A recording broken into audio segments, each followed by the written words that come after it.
বন্ধুরা, আগামী পর্বে এমন এক রুদ্ধশ্বাস ঘটনা দেখতে চলেছেন যা মুহূর্তের মধ্যেই বদলে দেবে অনুভব আর লাজুর সম্পর্কের সমীকরণ। এতদিনে লুকিয়ে রাখা ভালোবাসার সত্য সামনে এলেও সেই ভালোবাসার গভীরতা বুঝতে অনুভব এমন এক কাজ করে বসবে যা দেখে লাজু সম্পূর্ণ হতবাক হয়ে যাবে। পর্বের শুরুতেই দেখা যায় অনুষ্ঠানের মাঝখান থেকে অনুভব হঠাৎ করেই ছাদে চলে যায়।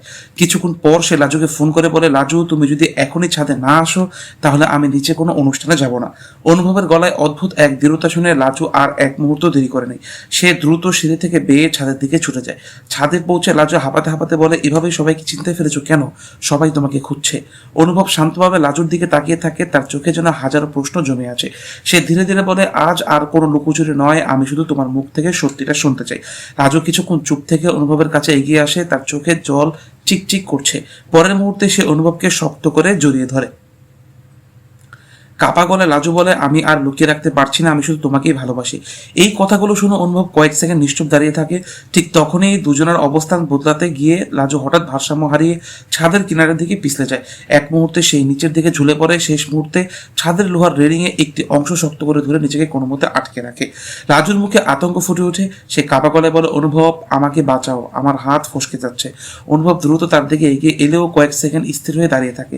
তার চোখে গভীর আবেগ আর দ্বিধা। সে নিচু গলায় বলে, লাজু একটা প্রশ্নের উত্তর দাও। লাজু কাঁদতে কাঁদতে বলে, আগে আমাকে ওপর তোলো প্লিজ।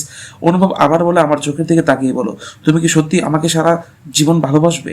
ছাদের কিনারে ঝুলে থাকা লাজুর হাত ধীরে ধীরে দুর্বল হয়ে আসতে থাকে। তার চোখ দিয়ে অজরে জল ধরতে থাকে। সে কি অনুভবের প্রশ্নের উত্তর দেবে, নাকি তার হাত ফসকে যাওয়ার আগেই ঘটবে আরো বড় কোনো ঘটনা? লাজুর হাত ধীরে ধীরে দুর্বল হয়ে আসতে থাকে। নিচের দিকে তাকালে তার বুক কেঁপে ওঠে। কয়েক তোড়া নিচে বাড়ির উঠোনে তখনও বিবাহ বার্ষিকীর অনুষ্ঠানের আলো জ্বলছে, কিন্তু ছাদের এই ভয়াবহ পরিস্থিতির কথা কেউই জানে না। লাজু কাঁদতে কাঁদতে বলে, অনুভব আর পারছি না, আমার হাত ফসকে যাচ্ছে, আমাকে উপরে তোলো। অনুভব দ্রুত ছাদের কিনারে হাঁটু গেড়ে বসে পড়ে। সে লাজুর দিকে হাত বাড়িয়ে দিলেও এখনো তাকে ধরতে পারেনি। তার চোখে তখন গভীর কষ্ট আর অভিমান। সে নিচু গলায় বলে, লাজু আমি শুধু জানতে চাই, আজ তুমি যা বললে সেটা কি সত্যি, নাকি আমাকে শান্ত করার জন্য বলেছো? রাজু কাঁদতে কাঁদতে মাথা নাড়ে, না অনুভব, আমি মিথ্যে বলিনি, আমি শুধু তোমাকেই ভালোবাসি।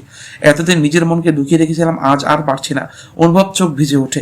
সে আবারও লাজুর দিকে হাত বাড়িয়ে বলে, তাহলে শক্ত করে আমার হাতটা ধরো, আমি তোমাকে কিছুতেই পড়তে দেবো না। রাজু সর্বশক্তি দিয়ে অনুভবের হাত ধরার চেষ্টা করে। ঠিক সেই মুহূর্তে তার ধরা লোহার অংশটি সামান্য নড়ে ওঠে। রাজু ভয়ে চিৎকার করে ওঠে। অনুভব আর এক সেকেন্ড দেরি না করে তার হাত শক্ত করে ধরে ফেলে। দুজনের হাত শক্ত করে ধরে একে অপরকে আঁকড়ে ধরে রাখে। কিন্তু লাজুর পুরো শরীর ওজন তখন অনুভবের এক হাতের উপর। অনুভবের হাতও ধীরে ধীরে পিছতে যেতে শুরু করে। সে প্রাণপণ চেষ্টা করেও লাজুকে উপরে তুলতে পারছে না। ঠিক তখনই ছাদের দরজা খুলে যাওয়ার শব্দ হয়। দুজনে অবাক হয়ে তাকায়। দরজার সামনে দাঁড়িয়ে আছে বনলতা।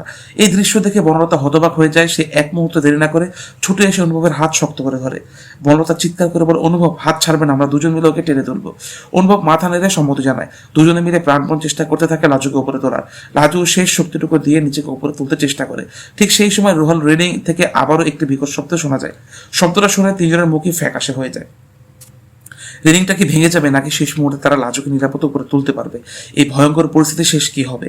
পর্বের সেই দৃশ্যে দেখা যায় রেলিং থেকে বিকট শব্দ হওয়ার সঙ্গে সঙ্গে অনুভব আর বনলতা দুজনেই সর্বশক্তি দিয়ে লাজুকে টেনে উপরে তোলার চেষ্টা করছে। লাজুর হাত তখন প্রায় অবশ হয়ে এসেছে। তার চোখ দিয়ে অনবরত জল গড়িয়ে পড়ছে। অনুভব চিৎকার করে বলে, লাজু আর একটু সাহস রাখো, আমার হাত শক্ত করে ধরে থাকো, আমি তোমাকে কিছুতেই পড়তে দেবো না। লাজু কাপা গলায় বলে, আমি চেষ্টা করছি, কিন্তু আমার হাত আর চলছে না।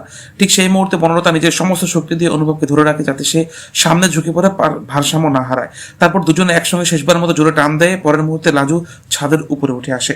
উপরে উঠে সে ক্লান্ত হয়ে মেঝেতে বসে পড়ে। কয়েক সেকেন্ড কেউ কোনো কথা বলতে পারে না। তিনজনই দ্রুত শ্বাস নিচ্ছে। হঠাৎ লাজু উঠে দাঁড়িয়ে অনুভবকে শক্ত করে ধরে কান্না ধরে ভেঙে পড়ে।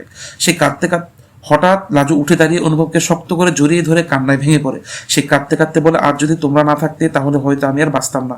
অনুভব আবেগে আপ্লুত হয়ে বলে, আমি কখনোই চাইনি তোমার কোনো ক্ষতি হোক, আমি শুধু তোমার মনের সত্যিটা জানতে চেয়েছিলাম, কিন্তু আজ বুঝলাম ভালোবাসার প্রমাণ এভাবে নেওয়া উচিত নয়। বনলতা কিছুক্ষণ চুপচাপ দাঁড়িয়ে থেকে ধীরে ধীরে বলে, আজকের ঘটনার পর আমাদের সবারই শিক্ষা হলো, অভিমান আর ভুল বোঝাবুঝি যত বড়ই হোক, কারো জীবনকে ঝুঁকির মধ্যে ফেলা কখনোই ঠিক নয়। লাজুর চোখের জল মুছে বনলতার দিকে তাকায়। বনলতা শান্তভাবে তার দিকে তাকিয়ে থাকে। মুহূর্তের জন্য তিনজনের মধ্যে উত্তেজনা কিছুটা কমে আসে, কিন্তু ঠিক তখনই ছাদের দরজা আবার খুলে যায়। বাড়ির কয়েকজন সদস্য দৌড়ে ছাদে উঠে আসে। তারা চারদিকে ছড়িয়ে থাকা জিনিসপত্র আর তিনজনের আতঙ্কিত মুখ দেখে অবাক হয়ে যায়। একজন উদ্বিগ্ন হয়ে জিজ্ঞাসা করে, এখানে কি হয়েছে? অনুভব কিছুক্ষণ নীরব থেকে বলে, আজ যা ঘটেছে সেটা আর কখনো করতে দেওয়া যাবে না। কিন্তু ঠিক সেই সময় অনুভবের মোবাইলে একটি রহস্যময় বার্তা আসে। বার্তায় লেখা, এটা শুধু শুরু, সামনে আরো বড় সত্য তোমাদের জন্য অপেক্ষা করছে। বার্তাটি পরে অনুভবের মুখের রং বদলে যায়। রাজু আর বনলতা দুজনে বুঝতে পারে তাদের জীবনে ঝড় এখনো থামেনি।